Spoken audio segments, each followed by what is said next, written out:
dari Budi Gajelono beserta diseminasi aksi nyata penerapan budaya positif. Saya Nadia Marwan CSPD, Sekretari Angkatan 5 Kabupaten Banyumas.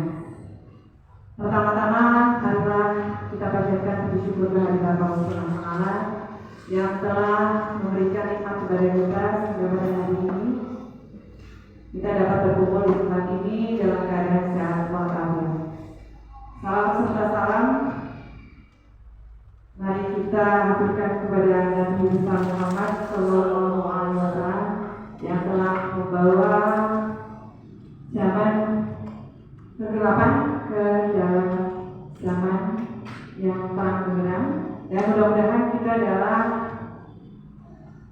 manusia yang akan mendapatkan syafaatnya di yaumul akhir nanti.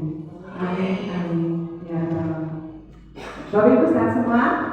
Alhamdulillah sehat. Alhamdulillah sehat. Saya ucapkan terima kasih karena telah meluangkan waktunya di saat sibuk-sibuknya mengkoreksi hasil pekerjaan penilaian tengah semester anak-anak Bapak Ibu semuanya.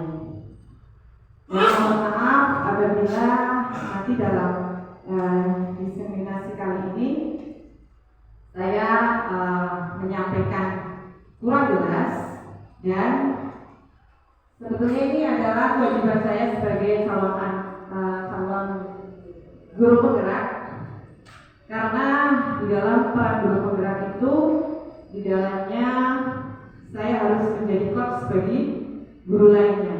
Jadi apa yang saya peroleh di pendidikan guru penggerak harus saya tularkan kepada Bapak Ibu, bukan menggurui ya Bapak Ibu, hanya sekedar berbagi apa yang saya peroleh dari pendidikan guru penggerak yang sedang saya lakukan, yang saat ini saya sudah sampai di modul 2.2, dan kewajiban saya saat ini adalah menyampaikan modul 1 yang meliputi 4 modul, 1.1 sampai dengan 1.4, dan materinya adalah budaya positif di penerapan sekolah kita. Baik Bapak Ibu, sebelum kita mulai, marilah kita buka acara hari ini dengan membaca lafal surat Al-Fatihah bersama. Bismillahirrahmanirrahim. Alhamdulillahirabbil alamin. Arrahmanirrahim. Maliki yaumiddin. Iyyaka na'budu wa iyyaka nasta'in. Ihdinas siratal mustaqim. Siratal ladzina an'amta 'alaihim ghairil maghdubi 'alaihim waladdallin. Mudah-mudahan acara pada hari ini dapat berjalan dengan lancar dan kita dapat memperoleh manfaatnya. Ya, komitmen belajar kita ini sebetulnya saya setting untuk daring ya Bapak Ibu, karena kemarin rencana mau daring SD kita kebetulan hanya beberapa orang, sehingga saya mau menyertakan teman-teman saya yang dari sekolah lain, tapi kenyataannya mereka juga sibuk pada hari ini tidak bisa mengikuti, jadi saya laksanakan secara luring saja. Begini aturannya, semua peserta berpartisipasi aktif dalam diskusi. Nanti setelah sesi pemaparan kita ada diskusi ya Bu. Jadi ketika ada pertanyaan masuk kepada saya, silakan. Siapapun boleh menjawab sesuai dengan pengalamannya masing-masing. Saya yakin Bapak Ibu di sini sudah punya pengalaman yang lebih daripada saya. Bu Endang, Bu Tiko, Pak Erlan yang sudah jadi instruktur nasional, apalagi Ibu Kepala Sekolah yang sudah mengikuti berbagai macam pelatihan. Bisa nanti ketika ada pertanyaan mohon dijawab yang mempunyai pengalaman yang pernah dialami. Kemudian konsisten dengan waktu, ya, saat mempresentasikan ide, bertanya dan berbagi pengalaman. Jangan terlalu lama Ibu, secukupnya, karena waktu juga terbatas, ya. Kemudian yang ingin bertanya itu raise hand. Raise hand itu tidak harus di daring, tetapi di Bollywood raise hand adalah angkat tangan. Jadi monggo angkat tangan ketika ingin mengajukan pertanyaan. Begitu aturan komitmen belajar kita. Next mas. Ya, hadir seutuhnya Bapak Ibu, tetapi santai nih.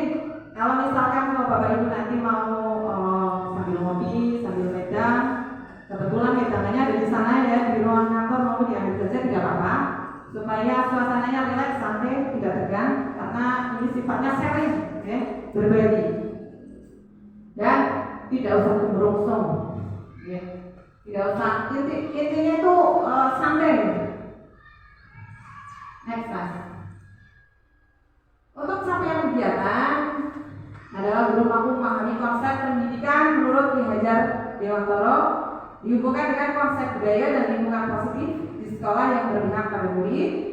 Kemudian melakukan evaluasi dan refleksi tentang praktik disiplin dalam pendidikan Indonesia secara umum untuk mendapatkan pemahaman baru mengenai konsep disiplin positif untuk menciptakan murid dengan profil pelajar Pancasila. Dan memahami peran sebagai guru untuk membangun budaya positif dengan menerapkan konsep disiplin positif dalam berinteraksi dengan murid. Berarti nanti materinya itu ada yang pertama konsep pendidikan menurut KHD, yang kedua evaluasi tentang praktik disiplin yang sudah kita lakukan, dan penerapan budaya positif di lingkungan sekolah. Materi yang pertama, dasar-dasar pendidikan Ki Hajar Dewantara.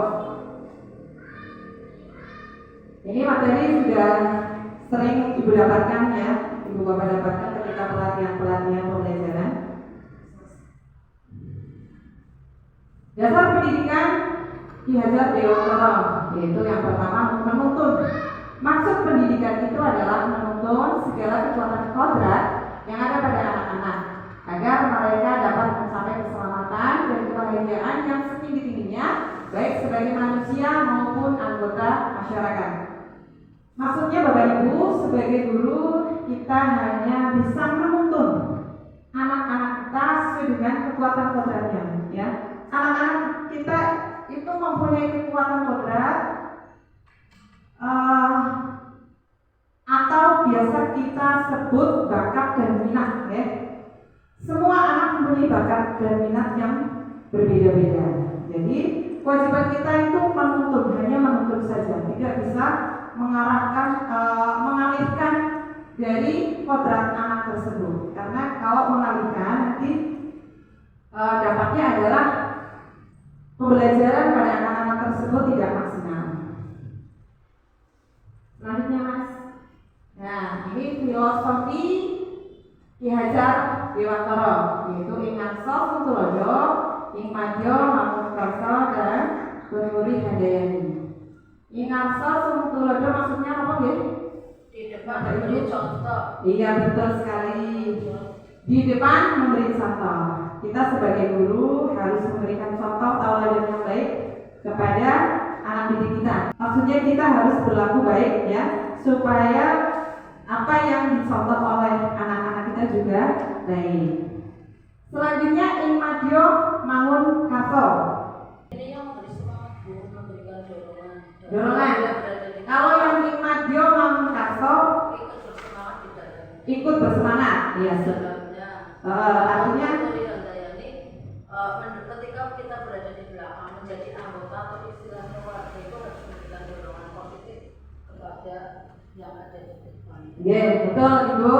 Ing Madya Mangunkarsa maksudnya adalah sesibuk apapun kita ya menjadi guru, itu kita harus menyempatkan untuk selalu bersemangat ya. Bersemangat dalam memberikan pengajaran kepada peserta didik kita. Ya, Tunuri Handayani tadi memberikan semangat dan dorongan. Dan dari ketiga ini, filosofi ini bertujuan agar peserta didik kita itu mencapai keselamatan dan kebahagiaan sebagai manusia dan anggota masyarakat.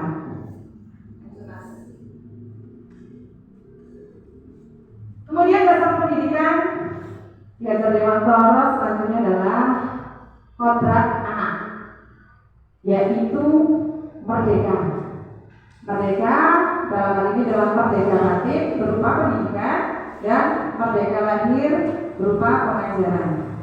Manusia merdeka adalah manusia yang hidupnya lahir atau batin tidak tergantung kepada orang lain, akan tetapi bersandar atas kekuatan sendiri. Pengajaran dan pendidikan yang berguna untuk berkehidupan bersama ialah memerdekakan manusia sebagai bagian dari persatuan rakyat. Ini mengapa Pak Nadiem membuat kurikulum baru, yaitu kurikulum merdeka. Beliau mengembalikan pendidikan ke dasar pendidikan Ki Hajar Dewantara yang memerdekakan batin dan lahirnya. Manusia merdeka adalah manusia yang hidupnya lahir dan batin tidak tergantung kepada orang lain. Bapak Ibu, sesuai dengan kekuatan sendiri, bakat dan minat murid kita, jika kita kembangkan semaksimal mungkin, maka dia ke depan itu tidak akan tergantung kepada orang lain. Dia akan merasa percaya diri dengan apa yang dipelajarinya karena sesuai dengan bakat dan minatnya. Dan tentu saja hasilnya pasti akan optimal atau maksimal. Selanjutnya, kodrat anak yang berikutnya adalah bermain. Bermain adalah salah satu kodrat anak. Pikiran, perasaan, kemauan, tenaga, cipta, rasa, karsa, karya, pekerti sudah ada pada diri anak. Permainan anak dapat menjadi bagian pembelajaran di sekolah. Bapak Ibu, apalagi kita di sekolah dasar, dia masih kental dengan pembelajaran dengan permainan, atau mereka itu masih kenal dengan dunia bermainnya, tidak bisa ditinggalkan begitu saja. Supaya pembelajaran lebih maksimal, maka kita manfaatkan bermain mereka sebagai pembelajaran. Ada berbagai permainan yang bisa kita gunakan sebagai pembelajaran, dan mereka akan lebih memaknai pembelajaran tersebut ketika belajar sambil bermain. Ada beberapa contoh permainan yang bisa digunakan untuk pembelajaran di kelas. Contohnya adalah ada coklat, ya. Coklat itu saya sendiri belum praktek di kelas. Hanya saya pelajari di YouTube bahwa coklat ini mengajarkan, bisa kita gunakan untuk pembelajaran penjumlahan bilangan bulat. Kemudian untuk gobak sodor itu lebih banyak nilai karakter anak. Di situ terdapat gotong royong, kemudian kerjasama, tanggung jawab, mandiri, dan ada juga inovatif, ya, kreatif dan inovatif supaya mereka bisa memenangkan permainan tersebut.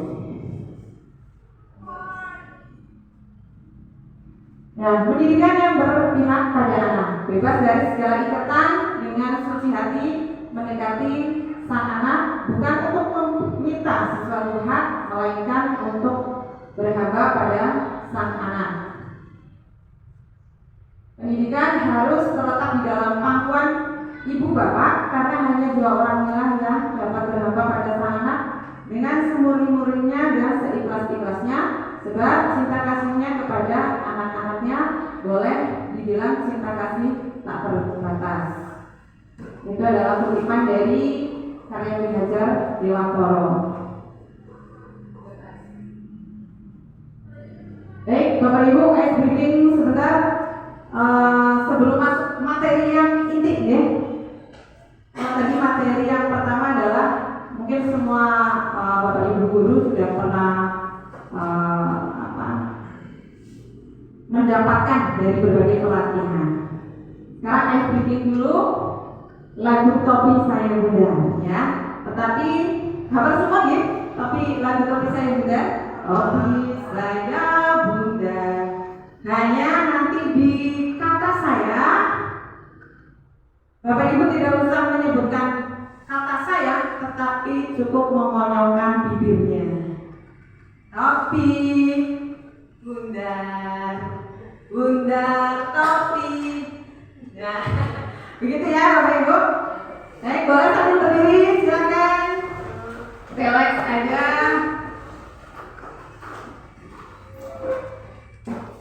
Bisa dimulai ya? Ya, siap.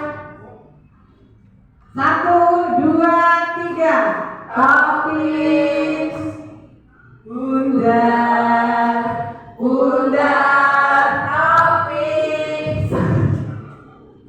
Kalau tidak bundar, bukan topik.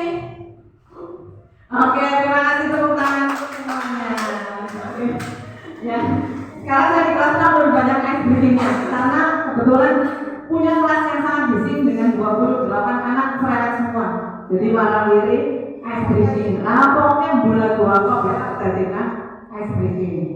Yang tepuk 1, prong tepuk 2, prong tepuk mulut, banget kabeh. Itu ya Bu. Silakan untuk mengkondisikan pembelajaran supaya kembali ke kondisi yang nyaman, boleh menggunakan ice breathing. Lanjut Mas, kita masuk ke materi inti kita yaitu budaya positif di sekolah. Apa itu budaya positif di sekolah?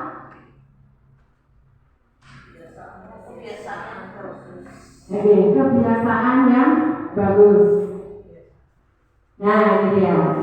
Budaya positif di sekolah itu adalah kebiasaan-kebiasaan yang sejatinya mengandung nilai-nilai positif yang dapat dirasakan oleh semua warga sekolah karena merupakan bagian dari warisan nilai-nilai Nusantara.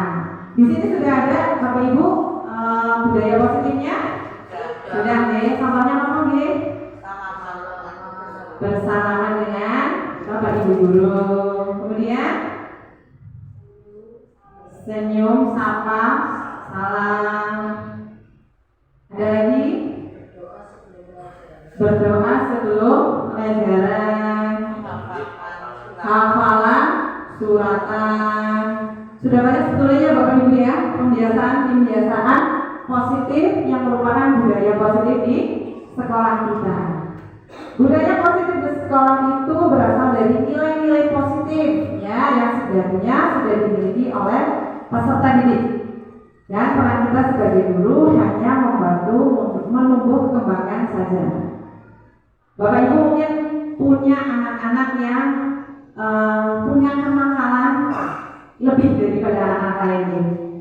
Tetapi mereka pasti punya nilai-nilai positif. Ya. Jangan selalu menganggap mereka itu anak yang tidak mempunyai nilai positif atau selalu buruk, itu tidak boleh ya.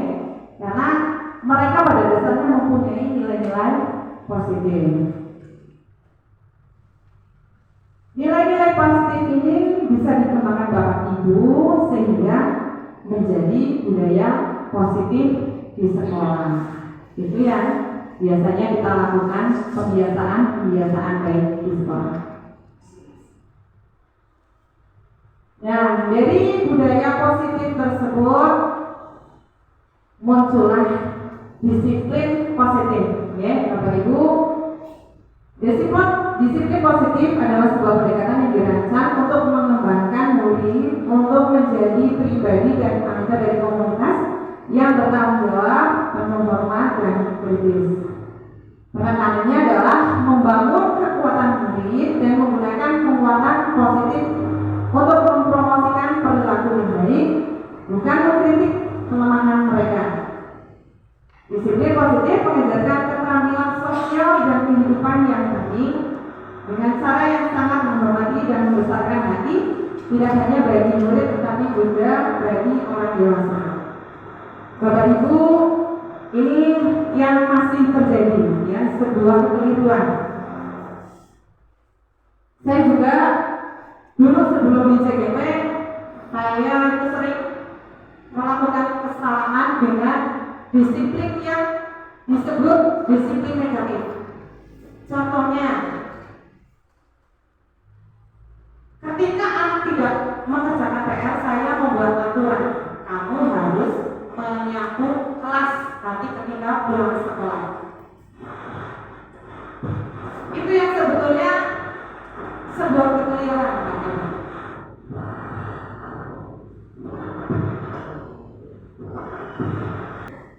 Ya, saya lanjutkan ya. Saya dulu sebelum di CGP itu menerapkan di kelas saya itu disiplin yang negatif, Bapak Ibu. Entah dialami Bapak Ibu atau tidak. Kemungkinan begini, ya. Ketika kita menerapkan disiplin di kelas dengan sebuah ancaman, itu merupakan disiplin negatif. Kalau kamu berangkat kesiangan, nanti kamu dihukum berdiri di depan kelas, itu negatif, Bapak Ibu. Atau mungkin Bu Tiko pernah mengalami memberikan disiplin negatif. Yang tidak mengerjakan PR disuruh membersihkan WC. Nah, ya. Walaupun itu kalau tidak salah kesepakatan kelas ya. Ya, kesepakatan kelas tetapi pendisiplinan itu masih negatif. Ya, harusnya ketika membuat kesepakatan kelas mengarahkan ke hal-hal yang positif.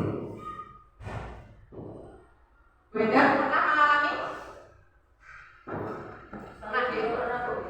Oke, Kalau jadi dulu, saya itu kelas 6 misalnya diberi tugas PR matematika. Target nilai minimal 7. Kalau dapat 5 saya bonusi cubit 2 kali di tangan, tapi tidak yang sampai melukai atau menyakiti. Ini tambahan ya, kamu kan cuma dapat 5, saya tambah 2 pakai 7. jadi 70. Ya, jadi 7. Itu berarti kan disiplinnya negatif, tidak nambah lagi tugas berbentuk jadi nilainya 7.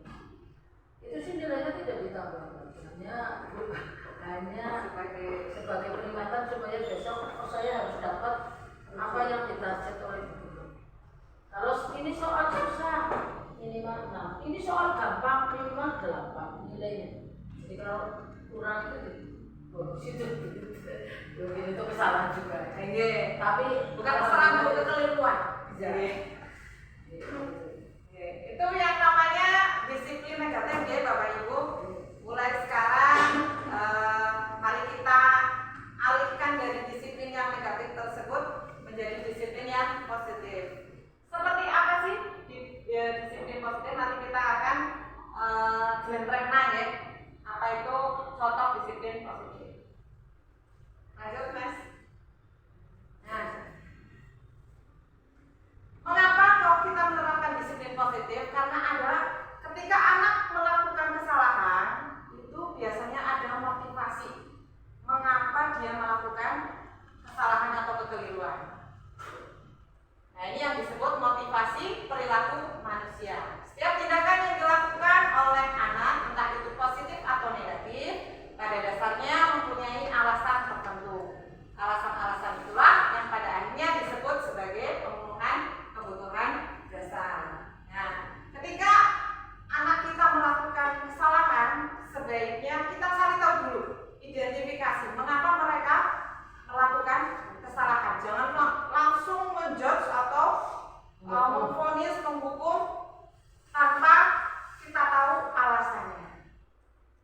Dan kebutuhan dasar apa yang kita harus pahami dari murid-murid kita? Nah, ada 5 kebutuhan dasar murid. Yang pertama adalah kebutuhan bertahan hidup.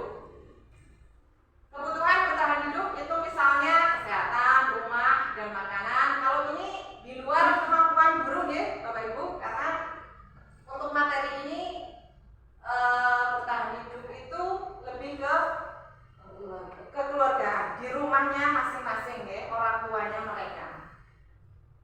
Kemudian kebutuhan yang kedua adalah cinta dan kasih sayang. Anak-anak yang memiliki kebutuhan dasar kasih sayang dan rasa diterima yang tinggi biasanya ingin disukai dan diterima oleh lingkungannya. Mereka juga akan minat orang tuanya. Biasanya mereka belajar karena suka pada gurunya. Bagi mereka, teman sebaya sangatlah penting. Mereka juga biasanya suka bekerja dalam kelompok. Untuk kebutuhan cinta dan kasih sayang, kita bisa memberikan di sekolah ya Bapak Ibu. Dan selanjutnya kebutuhan kebebasan. Anak-anak dengan kebutuhan kebebasan yang tinggi menginginkan pilihan, mereka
mendidikan anak melalui ancaman, itu contohnya di kelas adalah aturan ya. Bapak Ibu mungkin punya aturan di kelas, aturan yang sifatnya menghukum. Mungkin ada Bapak Ibu. Seperti tadi saya Seperti itu mungkin tertuang di dalam aturan kelas Iya. Mungkin tidak tertulis. Mungkin ada juga yang tertulis. Kita ganti aturan kelas itu menggunakan keyakinan kelas. Mengapa kita memiliki peraturan tentang menggunakan helm? Ini contohnya ya. Nanti saya akan contohkan realnya. Mengapa harus keyakinan kelas bukan aturan kelas? Ini apa ya namanya? Apa paketan?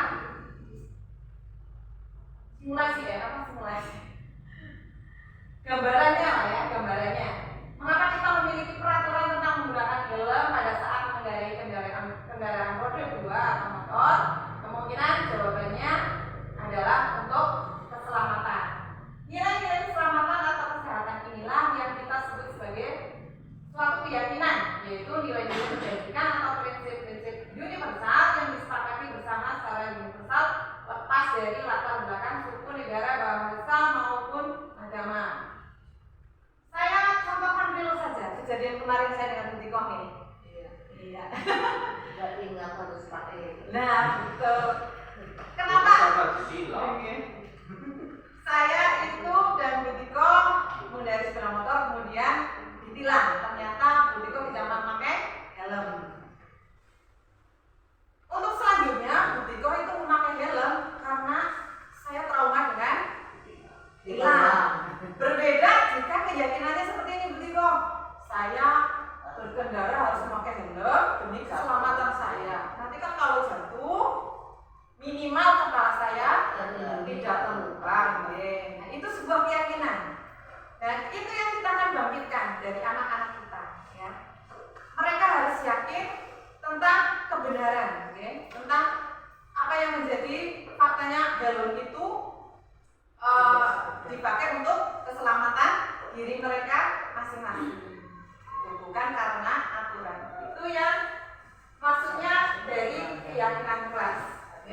Mereka itu akan melaksanakan sesuai dengan hatinya, bukan dari aturan, atau bahasa gaulnya adalah dari intrinsiknya, ya, dari dalam dirinya, bukan dari ekstrinsik atau dari aturan yang dari luar, gitu. Dan bagaimana membuat keyakinan kelas? Kebetulan di kelas 6 saya sudah mempraktekannya. Next mas. Nah ini contohnya. Ini saya terapkan mulai sekitar seminggu yang lalu Bapak Ibu. Anak-anak saya berikan kertas kecil untuk menulis apa yang menjadi kemauan mereka di kelas. Seperti kita arahkan kondisi kelas seperti apa sih yang mereka inginkan? Apakah kondisi yang nyaman, damai, atau berisik, atau gaduh? Silakan ditulis. Kemudian kelas yang pembelajarannya bagaimana? Apakah yang serius, yang saklek, atau bagaimana? Terus kelas yang gurunya bagaimana? Apakah guru yang dekat dengan murid, atau guru yang selalu mendisiplinkan muridnya, atau yang bagaimana? Kemudian teman yang bagaimana? Kita arahkan dia ketika membuat keyakinan kelas, jangan asal-asalan silakan menulis apa saja, tidak, tapi kita arahkan satu persatu. Terus kelas yang kondisinya bagaimana supaya kalian nyaman.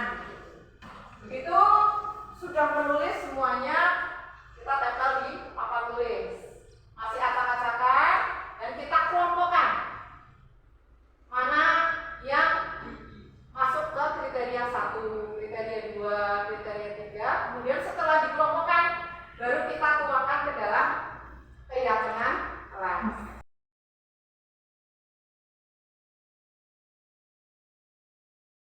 Sudah? Sudah. Yang sudah silakan langsung ditempel di sini. Sembarangan boleh. Yuk. Nanti lo ya. Urutan ya. Lebih hijau. Apa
kelas kita. Ya, dari kelompok ini itu lebih banyak saya ingin mempunyai kelas yang damai, tentram dan damai. Ya. Silakan ditulis dari nomor 1 kelas yang damai.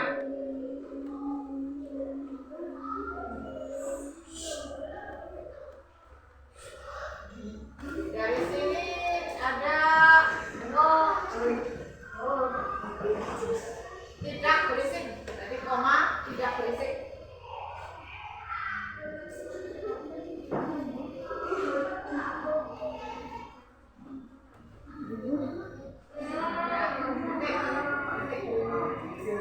Kemudian dari pembelajarannya ada yang ingin pembelajarannya serius, ada juga yang pembelajarannya sambil bermain. Berarti dituangkannya bagaimana? Kelas yang pembelajarannya sambil bermain tetapi serius, begitu ya? Ya. Kelas yang pembelajarannya sambil bermain tetapi serius.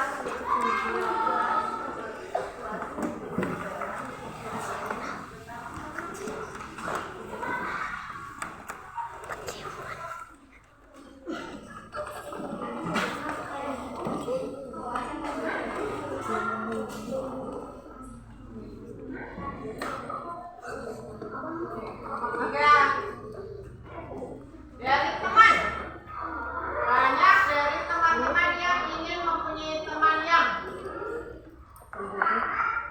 tidak membuli, kemudian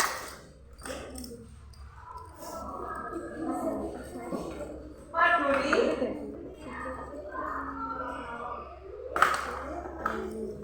tolong menolong itu sama dengan peduli ya.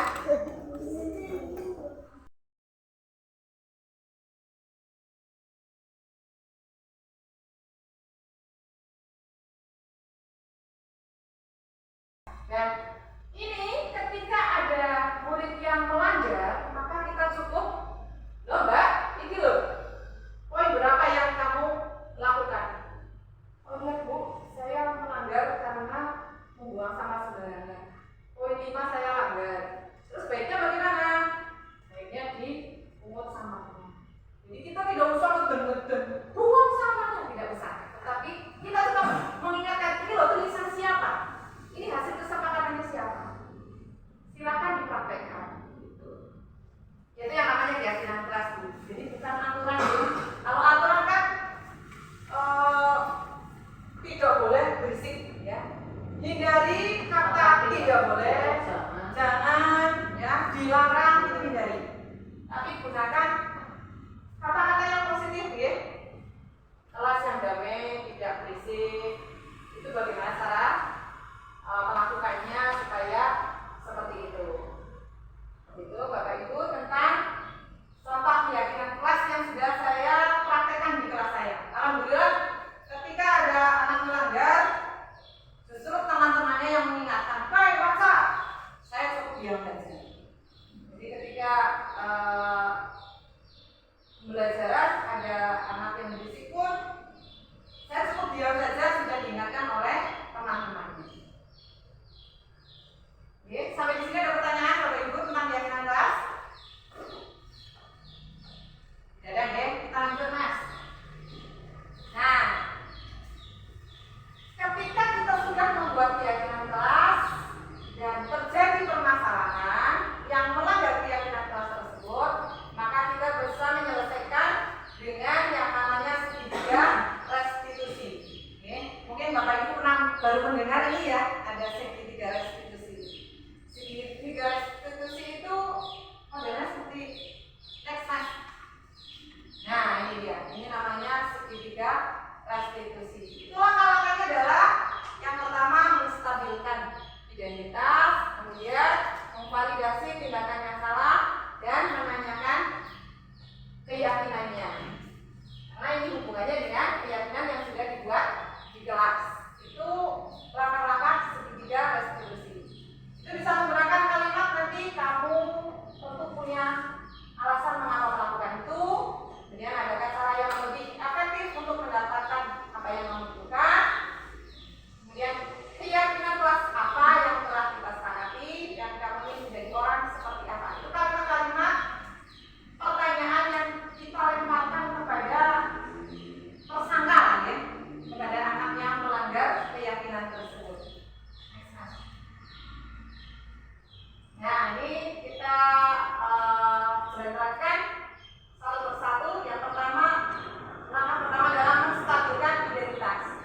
imbasnya juga terhadap kita sendiri. Biasanya anak-anak itu akan menjadi seorang pendendam. Oh, guru sebenarnya gue jawab yang marinyong itu seperti itu biasanya. Nah, tugas kita itu langkah pertama adalah menstabilkan, ya. Buat dia itu tenang dulu. Biasanya yang emosi-emosi ada ya. Di kelas 5 ada sending ya, Pak Adam. Ya, itu anak yang emosinya luar biasa. Kemudian nggak bisa kemarin gitu. Ya. Itu ketika dia emosi maka stabilkan dulu emosionalnya. Jangan malah dibuat lebih marah. Ya.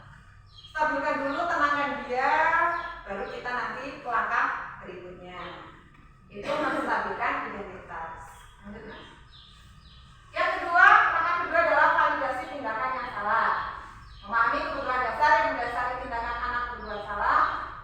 Menurut teori kontrol, semua tindakan manusia baik atau buruk pasti memiliki maksud atau tujuan tertentu. Ketika kita menolak anak yang berbuat salah, dia akan tetap dalam masalah. Yang diperlukan adalah kita memahami alasan melakukan hal tersebut sehingga anak merasa dipahami. Nah, ini Bapak Ibu, kita tidak boleh menolak ya anak yang berbuat salah, ya. Terima dia dengan segala kekurangannya. Kemudian nanti kita berikan tindak lanjut, ya, pelan-pelan, langkah demi langkah, supaya anak itu merasa dianggap ada, merasa dipahami oleh kita. Lanjut, Mas. Langkah yang ketiga adalah menanyakan keyakinan. Teori kontrol menyatakan bahwa pada dasarnya kita termotivasi secara internal. Tapi kalau langkah 1 dan 2 sukses dilakukan, maka anak akan siap untuk dihubungkan dengan nilai-nilai yang dipercaya dan berpindah menjadi orang yang dia inginkan. Penting bertanya pada anak tentang kehidupan nanti yang dia inginkan. Ketika mereka sudah menemukan gambaran masa depannya, guru dapat membantu untuk tetap fokus pada gambarannya. Nah, ketika langkah 1 menstabilkan, kemudian langkah kedua memvalidasi tindakan yang salah, kemudian menanyakan. Setelah 1, 2 itu sukses, maka anak itu akan dihubungkan dengan nilai-nilai yang dipercaya, ya. Seperti ini gambarannya. Kita akan menanyakan, menurut kamu, tindakan yang sudah kamu lakukan itu tindakan yang betul atau salah? Maka pasti anak tersebut akan menjawab tindakan yang salah, ya. Dari situ berarti anak tersebut itu sudah menyadari bahwa saya itu melakukan kesalahan. Baru kita ke langkah selanjutnya, bagaimana cara memperbaiki supaya kesalahan itu tidak berakibat buruk. Nanti dia akan menjawab sendiri apa yang akan dia lakukan sendiri. Jadi kita hanya memancing-mancing saja, ya, supaya si anak itu mengeluarkan keinginan positif apa yang akan dia lakukan. Itu segitiga restitusi, langkah-langkah segitiga restitusi dalam menyelesaikan masalah. Mas. Nah, Bapak Ibu, manfaat segitiga restitusi itu dalam prakteknya seorang guru dapat mengambil posisi kontrol yang tepat, apakah sebagai teman, sebagai penghukum, membuat orang merasa bersalah, memantau, atau bahkan sebagai manajer. Nah, posisi kontrol kita itu ada 1, 2, 3, 4, 5 posisi kontrol guru. Itu bisa sebagai teman, penghukum, sebagai pembuat orang merasa bersalah, memantau, atau bahkan sebagai manajer.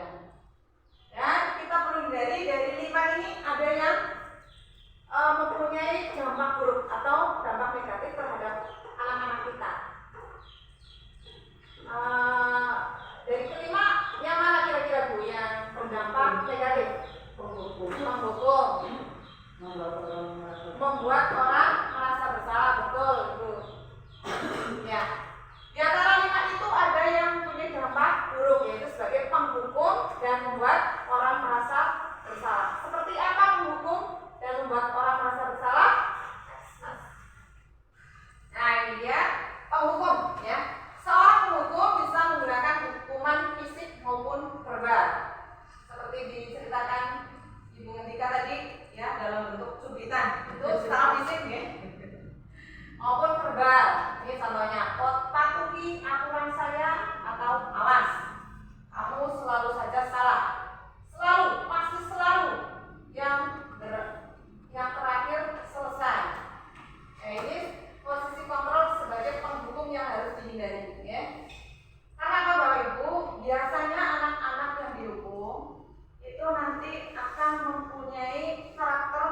dendam.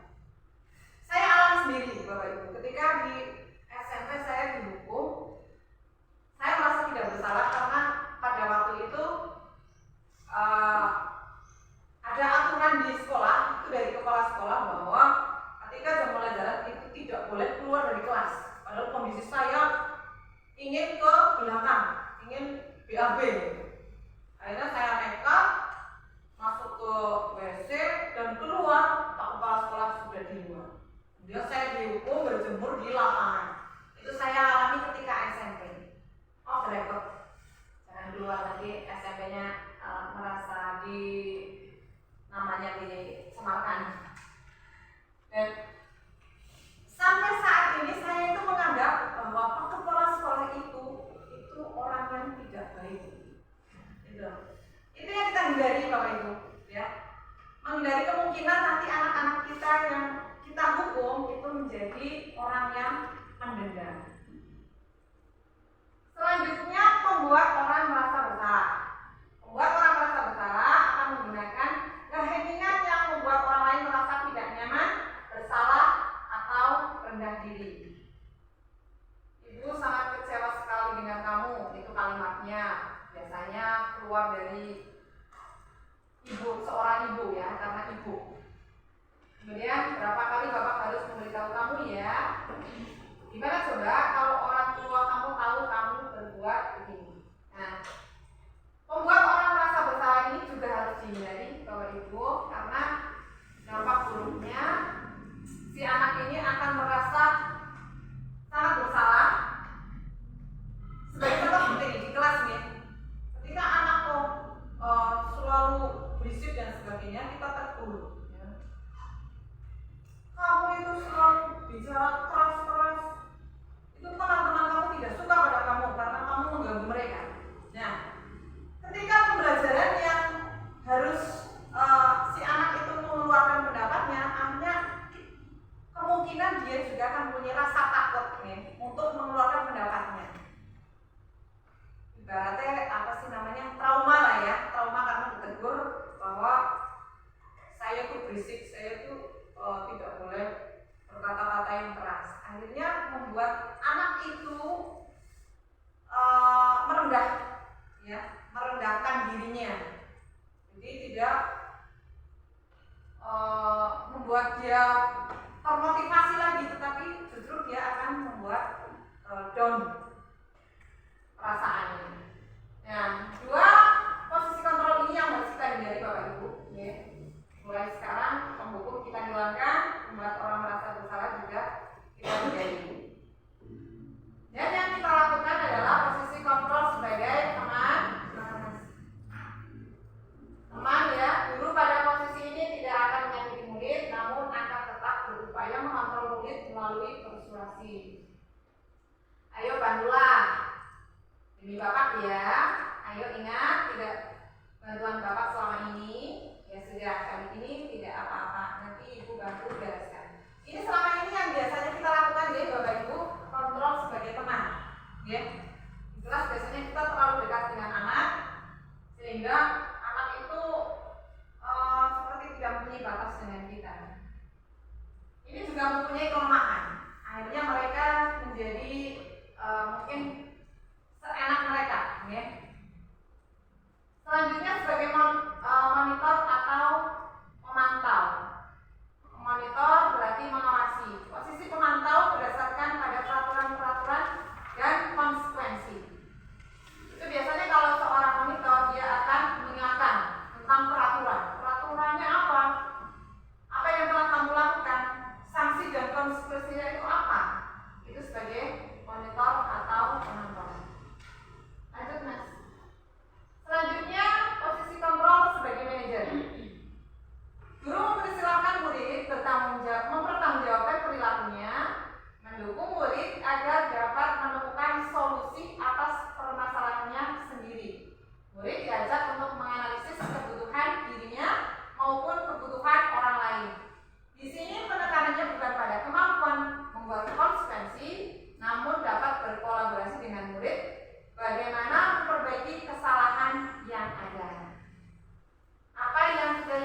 sebagai manajer. Bisa memanage. Iya. Ini dari sini hal positif semua Bapak Ibu, kemudian membangkitkan rasa percaya diri kepada anak.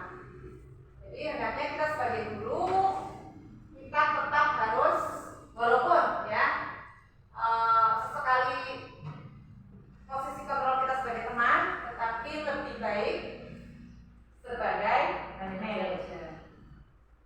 Makan ya Bapak Ibu. Nah ini aksi nyata yang sudah saya lakukan di kelas. Bisa ditanyakan Mas.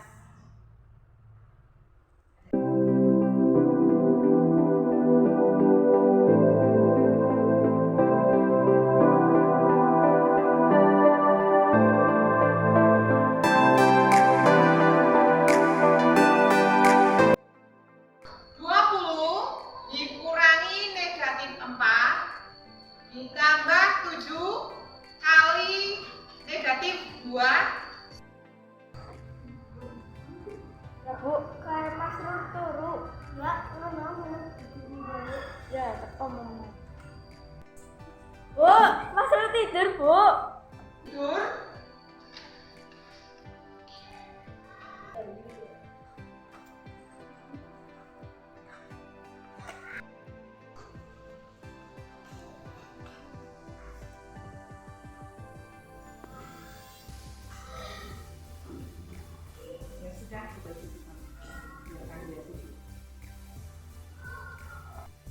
Kembali lagi, fokus ya. 20 dikurangi negatif 4 ditambah ada apa sih? Fokus ya. Kembali.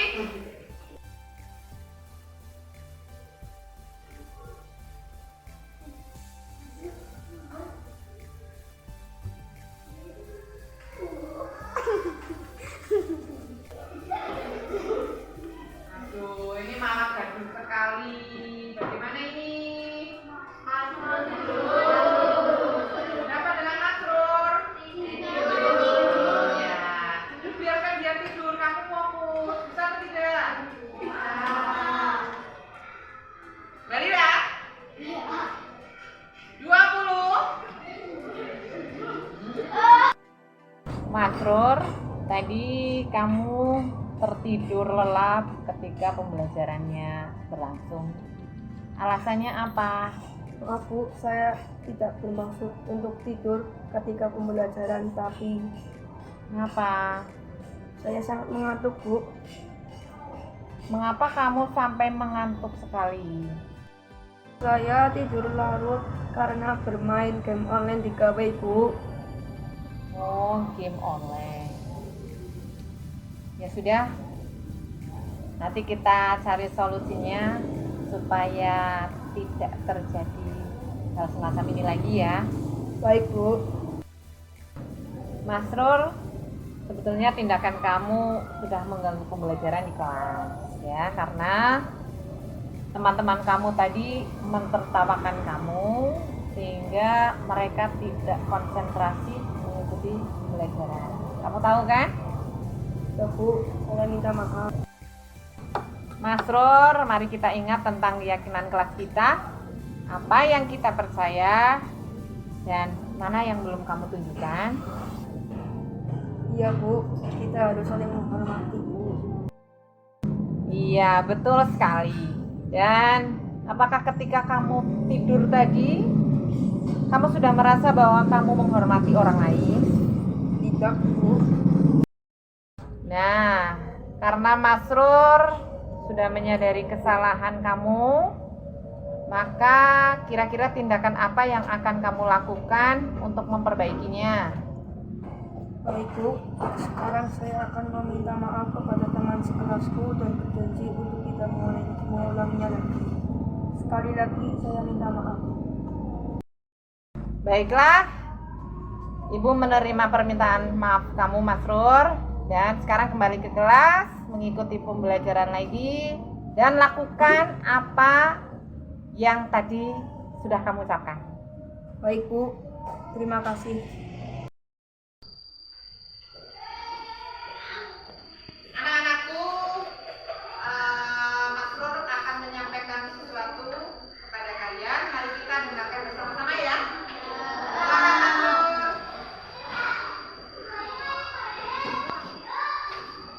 Teman-teman, saya minta maaf karena kemarin saya tidur ketika pembelajaran sehingga membuat kalian tidak konsentrasi mengikuti pembelajaran. Maukah kalian memaafkan saya? Terima kasih. Saya berjanji tidak akan mengulanginya lagi.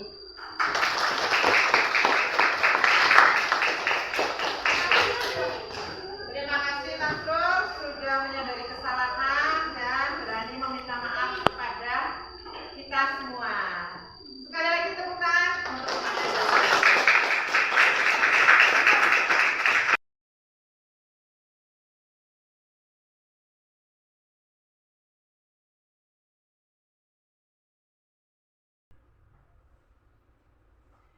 Ya, Bapak Ibu tadi sudah menyaksikan video tentang saya dalam menyelesaikan permasalahan di kelas yang anak tersebut melanggar keyakinan kelas yang sudah dibuatnya. Saya menyelesaikan dengan 3 restitusi dan hasilnya adalah saya tanya kepada siswa tersebut, ternyata anak tersebut betul-betul menyadari kesalahan dan tidak mengulangi lagi. Dan saat ini kondisi anaknya itu dia lebih tertib, ya, lebih dalam pembelajaran itu dia lebih serius, sudah tidak suka ngantuk-ngantuk lagi, dan katanya di rumah pun dia sudah mengurangi gadgetnya dan tidur lebih kasih lagi sekitar pukul 9 atau setengah 10. Bukan, Masrur. Masrur,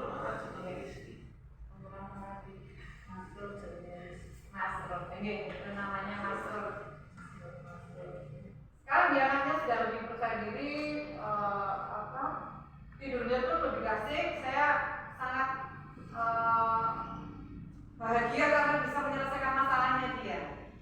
Dan ini saya harapkan setelah saya berbagi dengan Bapak Ibu, nanti di rumah, di kelas masing-masing Bapak Ibu mempraktekannya. Termasuk kemarin ke Habisan, ya. Habisan juga saya menyelesaikan permasalahan tersebut dengan segitiga restitusi. Walaupun sudah terlambat karena 2 temannya sudah pindah sekolah. Tapi alhamdulillah bagaimana keadaannya sekarang? Sudah mending. Sebetulnya dia itu